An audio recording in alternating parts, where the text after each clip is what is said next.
आलास? ये ये. आधी जरा शांत बस. मोकळा श्वास घे. आल्या आल्या केळी आणि मोदकांची लाच देऊन तुझ्या मागण्यांचं ओझं माझ्यापुढे टाकू नकोस.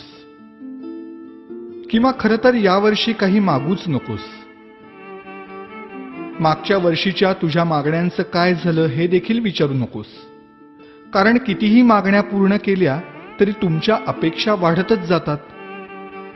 आता यापेक्षा मोठं पोट नाही झेपायचं मला.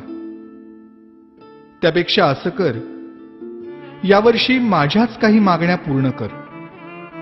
बघ जमतंय का? यावर्षी तरी निदान माझ्यासमोर दुसऱ्याचं वाईट चिंतू नकोस. उगीच माझ्या नावाखाली खोटी वर्गणी उचलू नकोस. रात्रभर जागू नकोस. जागलास तरी पिऊ नकोस. प्यायलास तरी निदान झिंगू नकोस. नकोय रे मला 30 तोळ्यांची माळ. जमलंच तर स्पीकरचा व्हॉल्यूम कमी कर थोडा. अश्लील शब्दातली तुमच्या गाण्यांची लिरिक्स ऐकवत नाहीत मला. आणि बघवतही नाही तुमच्या कॉम्प्लेक्सच्या गॅदरिंग मधला नंगा नाच. अशक्य होतं रे मला हे 10 दिवस तुमचा तमाशारूपी उत्सव सहन करणं. हात जोडून मागणं मागतो तुझ्याकडे.